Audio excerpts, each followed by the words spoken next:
Bonjour à tous et bienvenue dans cette nouvelle vidéo de déballage de boîtes pour Horror Arkham, le JCE.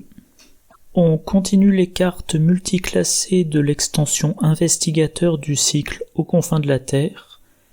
Et aujourd'hui, on va voir des cartes biclassées mystiques survivants. Et d'ailleurs, c'est la dernière vidéo sur des cartes biclassées. Les prochaines vidéos, ça sera les cartes triclassées.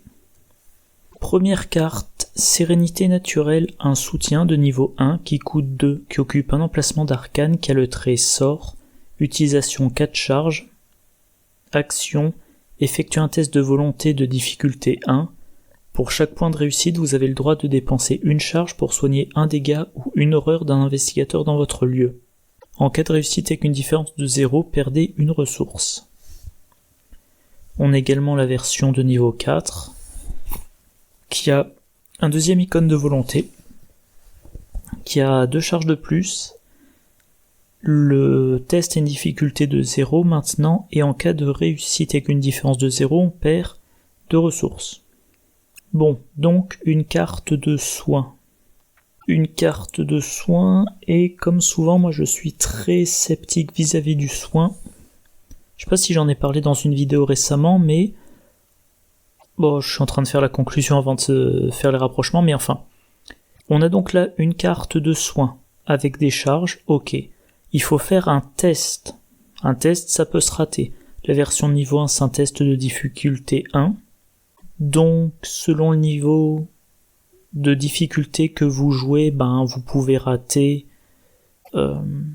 Si par exemple vous avez une volonté de 4 en standard, vous pouvez rater sur le -4. Si vous jouez en expert, vous ratez sur le -4, le -6, le -8. Et bien sûr, dans tous les niveaux de difficulté, vous ratez sur l'échec automatique.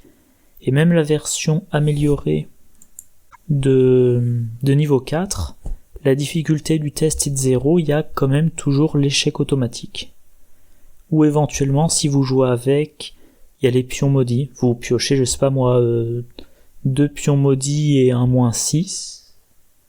Non, pardon, je dis des bêtises, non. Que l'échec automatique, avec la version de niveau 4. Mais quand même, il a fallu payer 4 XP. Alors ensuite, en supposant que vous ayez réussi le test, vous allez dépenser des charges pour soigner, que je vérifie, voilà, pour chaque point de réussite. Pour chaque point de réussite, vous pouvez dépenser une charge pour soigner un dégât ou une horreur. Donc, ok, vous pouvez soigner beaucoup en un seul coup, mais pour une charge, donc la version de niveau 1, elle vous soigne au total de 4. La version de niveau 4, au total, elle vous soigne de 6. Potentiellement les 6 d'un coup. Ok. Bon. Alors à noter que vous soignez un investigateur, seulement. Pas un allié, et pas une carte autre. Et enfin, le dernier point, si vous réussissez avec une différence de 0, vous perdez alors une ressource avec la version de niveau 1, et 2 ressources avec la version de niveau 4. Ça fait quand même énormément de conditions. Alors que on a, comme carte de soin, on a par exemple premier soin de niveau 3, 4 provisions. Quand il n'y a plus de provisions, on la défausse.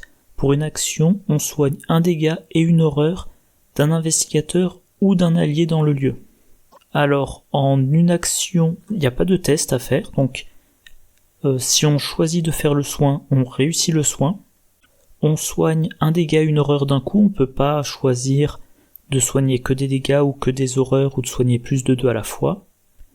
Mais à 4 reprises, on soigne 1 et 1, donc on a un soin total de 4 dégâts et 4 horreurs. Alors qu'avec la version de Sérénité naturelle de niveau 4, on soigne au total 6, donc 3 et 3, à condition de réussir les tests. On a le miroir sacré, là j'ai mis la version de niveau 3. Quand vous jouez un exemplaire de Mélodie apaisante, soit vous changez chaque 2 de son texte en 3, soit vous le mélangez dans votre deck au lieu de le défausser. Mélodie apaisante, normalement ça soigne 2 dégâts, ou 2 horreurs, ou 1 de chaque, et ensuite on pioche une carte. Donc avec le miroir sacré de niveau 3, ça sera 3 dégâts et ou horreurs. Et ensuite on pioche une carte, ou alors 2 dégâts et horreur comme c'est marqué là, sauf qu'après avoir joué la carte, on la remélange dans son deck. On a les ouvrages médicaux de niveau 2.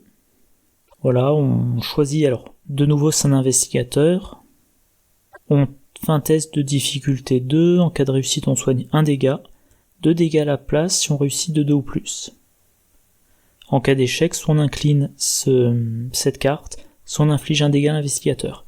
Alors là aussi, il y a un test à faire, mais il n'y a pas de charge. Et cette carte-là, typiquement, on va la mettre dans un deck Daisy Walker, donc en fait, l'action ce sera l'action bonus de Daisy. Ça entamera pas son capital de 3 actions par round. Et voilà, donc sérénité naturelle, je sais pas, carte classeur comme disent certains. Il y a beaucoup trop... Ah oui, j'ai pas mentionné, ça occupe un emplacement d'arcane. C'est biclassé mystique et survivant. Alors survivant en carte monoclassée survivant, il y en a une seule qui occupe un emplacement d'arcane. Donc il n'y a pas beaucoup de concurrence, mais chez les mystiques, il y a plein de choses qui se font avec l'emplacement d'arcane. Donc là, il faut sacrifier un emplacement de valeur, payer de l'XP, payer des ressources, faire des tests, prendre le risque que l'action soigne beaucoup moins que prévu, prendre le risque de perdre une ou plusieurs ressources. Je trouve que c'est beaucoup trop cher. Deuxième carte, l'arc enchanté, un soutien de niveau 2 qui coûte 3, qui occupe 2 emplacements de main et un emplacement d'arcane, trait sort béni arme à distance, utilisation 3 charges, action incliner l'arc enchanté combattre, vous devez utiliser soit la volonté soit l'agilité au lieu de la force, et vous gagnez +1 votre valeur de compétence pour cette attaque. Cette attaque inflige +1 dégât. En tant que coût supplémentaire pour initier cette capacité, vous avez le droit de dépenser une charge pour que cette attaque cible un ennemi non élite dans un lieu connexe. Si vous le faites, ignorez les mots-clés distant et riposte pour cette attaque. Donc c'est un sort de combat qui occupe un emplacement d'arcane, logique, mais aussi les 2 emplacements de main. Alors on peut choisir si on combat à la volonté ou l'agilité. On a un bonus de +1, ce qui rappelle un petit peu le sort Cthugha, j'ai déjà oublié, flambeau de Cthugha, si ma mémoire est bonne. Et voilà, vous avez un +1 dégât. Un point important, vous ne dépensez la charge que si vous voulez tirer à distance. Enfin, dans un autre lieu, quoi. Alors un grand classique. C'est pas un vieux classique, mais c'est un classique Atrophie, la version de niveau 0. Vous combattez à la volonté. Si vous révélez un pion spécial, l'ennemi a -1 de combat et -1 d'évasion pour le reste du tour, jusqu'à un minimum de 1. Donc, pareil, là, vous ne dépensez pas de charge, mais par contre vous infligez les dégâts un par un. Le grand classique, c'est le flétrissement, alors là j'ai mis la version de niveau 3. Vous combattez à la volonté, vous avez +1 volonté, vous infligez +1 dégât, et si vous révélez un symbole spécial, vous avez une horreur, vous prenez une horreur. Donc là, c'est plus efficace, enfin, ça inflige autant de dégâts que l'arc enchanté. Vous avez un meilleur bonus de volonté, vous avez 4 charges et vous êtes obligé de dépenser charge. Donc un flétrissement, c'est 4 attaques, donc 4 fois 2 dégâts. L'arc, c'est autant de fois que vous le voulez de dégâts, mais seulement 3 fois une attaque dans un autre lieu. Problème de l'arc, je crois que je l'ai pas encore souligné, il faut l'incliner.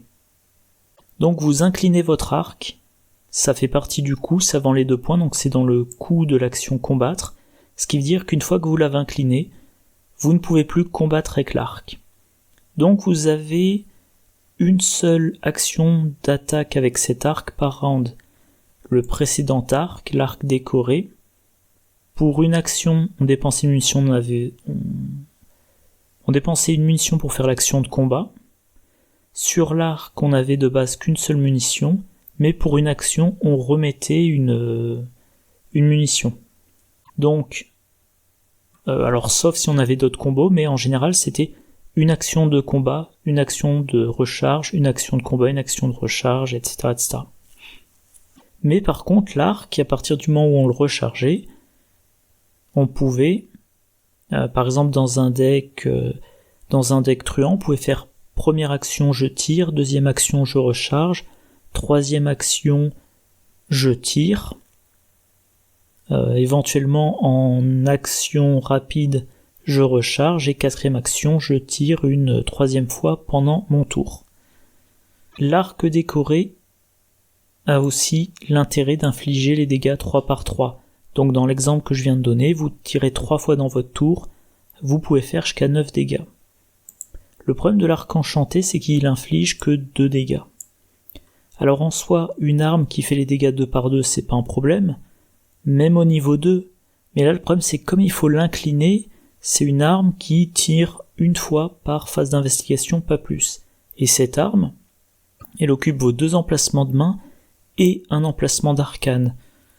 Donc si vous jouez en solo, enfin même pas forcément en solo, mais le fait que l'arc vous prenne un emplacement d'arcane veut dire que vous pouvez pas avoir plein de sorts à côté. Vous pouvez dédier votre deuxième emplacement d'arcane à, je sais pas, flétrissement, mettons, mais vous ne pourrez pas avoir un sort d'évasion à côté. L'utilisation des 2 mains fait que vous ne pourrez pas utiliser le symbole magique pour vous donner un emplacement de main supplémentaire. Et maintenant, le symbole magique de niveau 3, il vous permet quand même, le temps que ça charge, voilà le symbole magique de niveau 3. Donc il vous coûte un emplacement de main, il vous donne un emplacement d'arcane pour un sort ou un rituel, et réaction. Après que vous avez activé une capacité action sur un soutien sort ou rituel, on incline le symbole magique, on effectue une action combattre sur un soutien sort ou rituel différent, sans payer son coût d'action.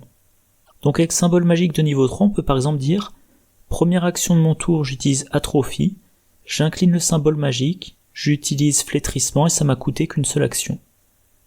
Avec arc enchanté, eh ben non, les 2 mains sont prises, plus de mains disponibles pour le symbole magique. Voilà, alors la partie dépenser une charge pour cibler un ennemi non élite dans un lieu connexe. Ça rappelle ce qu'on a en gardien, notamment le viseur télescopique, qui fait exactement la même chose. Donc on va payer, on a une carte de niveau 3 qui coûte 3 ressources, on l'attache à une arme à feu, qui occupe, ah oui, j'étais en train de lire, une arme à feu qui occupe les 2 emplacements de main. Et alors si vous jouez sans les tabous, maintenant votre arme à feu elle peut plus être utilisée pour combattre les ennemis engagés avec vous. Si vous utilisez la liste des tabous, ce n'est plus le cas. Et ben voilà, vous pouvez une fois par round tirer sur un ennemi dans un lieu connexe. Viseur télescopique, j'en ai jamais beaucoup entendu parler. Moi j'avais essayé de faire des listes de decks avec, mais c'était pas enthousiasmant. Alors maintenant ça change vu que l'arme n'est plus réservée pour le tir de sniper. Mais sur l'arc enchanté, ce n'est pas plus enthousiasmant. Du coup, l'arc enchanté, je ne suis pas fan, ça coûte 2 XP, bon c'est pas énorme mais c'est déjà ça prend quand même beaucoup d'emplacement, et c'est utilisable une seule fois par round, tout ça pour une capacité de combat qui fait 2 dégâts en cas de réussite. Si on veut avoir une autre arme à côté, il faut une autre carte avec une bonne capacité de combat, soit c'est le 2e emplacement d'arcane, soit ça va être bandoulière plus une autre arme, enfin c'est beaucoup trop lourd, sauf éventuellement si on utilise Magie véritable, un livre qui occupe un emplacement de main et un emplacement d'arcane, utilisation une charge, reconstituer cette charge au début de chaque round, vous avez le droit de résoudre les capacités sur les soutiens sorts dans votre main en les révélant de votre main. Traitez magie véritable comme s'il s'agissait du soutien révélé. Pour payer ses coûts, dépenser des charges, effectuer ses effets, etc. Donc si vous avez magie véritable en jeu, vous allez dire je révèle mon arc enchanté et j'utilise magie véritable comme si c'était l'arc enchanté. Donc vous allez incliner magie véritable. Vous allez combattre, voilà, avec votre volonté ou votre agilité. Vous allez avoir votre +1, infliger 2 dégâts. Et si au moment où vous révélez l'arc enchanté depuis votre main, vous dépensez la charge de magie véritable, vous allez pouvoir donc tirer à distance. Par contre, que je revenisse rapidement, comme s'il s'agissait du soutien révélé, pour payer les coûts, notamment le coût d'engagement. Donc même avec magie véritable, l'arc, vous ne pourrez l'utiliser qu'une fois dans le round. Parce que une fois que vous aurez incliné magie véritable, vous ne pourrez plus rejouer l'effet de l'arc. Par contre, comme l'arc ne demande pas de dépenser une charge pour l'attaque contre un ennemi dans le lieu, vous n'avez pas utilisé la charge de magie véritable, et maintenant vous pouvez révéler depuis votre main, par exemple, le flétrissement de niveau 3, là vous dépensez la charge de magie véritable et vous faites votre attaque de flétrissement. Voilà. Et bien évidemment, qu'on ait l'arc enchanté en jeu ou qu'on se serve de magie véritable, il y a des charges, les 2 grands classiques. Enfin, le grand classique pour le rechargement des sorts, c'est recharge. On a aussi Twilight Catherine Price, on a éventuellement l'étudiant énigmatique avec un autre soutien qui a des charges. Et comme carte de rechargement plus récente, on a Vent du pouvoir. Donc événement de niveau 1 qui coûte 2. Placez 2 charges sur un soutien que vous contrôlez. Réaction. Après avoir pioché Vent du pouvoir lors de votre tour, jouez cette carte. Voilà. C'était rapide. Alors, petit récapitulatif. Sérénité naturelle de niveau 1 ou de niveau 4. C'est du soin, uniquement pour les investigateurs, avec plein de conditions. Moi je dirais c'est mauvais. En général, j'essaie de trouver une circonstance dans laquelle une carte va être intéressante, mais là je vois pas. Il y a beaucoup trop de coûts, l'emplacement, l'XP, les tests à réussir, donc ce n'est pas intéressant comparé aux autres effets de soins qui existent. Et l'arc enchanté, c'est un peu la même chose. Ça coûte des emplacements, ça coûte de l'XP, ça va bloquer certaines options de sorts de combat, bloquer les emplacements de main pour, par exemple, la tamée spirituelle qui peut booster n'importe quelle utilisation de sort. Et l'effet manque un peu de percutant. Je crois que dans les commentaires c'est indiqué à plusieurs fois, on a un stade du jeu, il faut s'attendre à ce que les ennemis aient 3 points de vie. Donc une arme, une arme XP, une arme XP, une arme de niveau 0, on peut accepter qu'elle fasse les dégâts 2 par 2 sous condition, mais une arme à XP, il faut quand même qu'elle fasse les dégâts 3 par 3. Or là on les fait que par 2, et on a le droit qu'une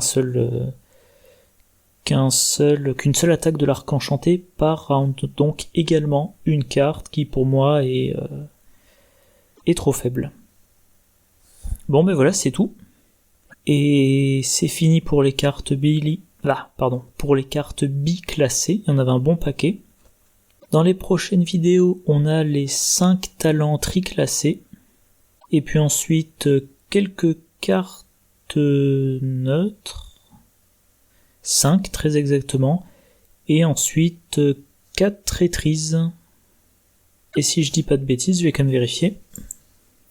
Oui, donc après vérification, normalement toutes les vidéos de déballage ou d'analyse des cartes, peu importe comment on appelle ça, la dernière vidéo sera faite normalement le vendredi 11 mars, donc dans 8 jours. Et après ça, donc la semaine du 14 de mémoire, c'est la semaine pendant laquelle je présente un deck pour chacun des 5 investigateurs, donc Daniela en trio, Norman Weavers en duo, Monterey Jack en solo, Lily Chen, je ne sais pas encore, a priori en duo, parce que c'est ce que je joue le plus fréquemment, et Bob Jenkins également en duo. Et puis ensuite, voilà, en ce qui concerne les déballages, le 14 et le 15 mars. Ah. Non, il faudra que je redéfinisse les dates, mais ensuite, une fois que j'aurai fini la boîte Investigateur du Cyclo confins de la Terre, je rattraperai mon retard sur Marvel, parce que mine de rien, je n'ai pas encore fait la Sorcière Écarlate, qui, d'après le site Hall of Heroes, est sorti le 5 mars 2021, donc quasiment, alors aux États-Unis, donc il y a quasiment tout pile un an au moment où j'enregistre. Donc voilà, d'ici mettons 15 jours, je ferai quelques déballages pour Marvel Champions, et potentiellement je les enchaînerai tous, donc la Sorcière Écarlate, Convoitise Galactique, il y avait donc Groot et Rocket Raccoon, ensuite Star-Lord, Gamora, Drax, Venom, Nebula. L'Ombre du Titan Fou, on a Spectrum et Adam Warlock. War Machine, alors The Hood, pack de méchants, je ne fais pas. Vision, Valkyrie, Aidant, Sinistre Motivation, que j'attends avec impatience. On aura Miles Morales et Gwen Stacy. Et puis, au mois de mai également, on aura Nova et Ironheart, si les dates ne changent pas d'ici là. Et puis, pour les vidéos de partie, j'en avais enregistré quelques-unes. J'avais essayé de faire Minty-Fan en solo expert contre la route de Carcosa en version classique, pas en version renouveau. Et j'avais oublié que la campagne Carcosa contient autant d'ennemis. Ça n'a pas été brillant et je me suis dit je vais pas m'embêter à les monter, à les diffuser, c'est pas des vidéos très intéressantes. Du coup, je réenregistrerai des parties prochainement, soit ce week-end, donc soit le week-end du 5 et 6 mars, soit le week-end du 12-13, j'enregistrerai quelques parties d'Arkham, quelques parties de Marvel Champions, pour les diffuser, fin mars, ou en avril. Bon voilà, c'est tout pour cette vidéo. Comme d'habitude, j'espère que ça vous a plu. N'hésitez pas à laisser des commentaires, à poser des questions. Moi, je vous souhaite une bonne journée, une bonne soirée, de bonnes parties, et je vous dis à la prochaine. Au revoir.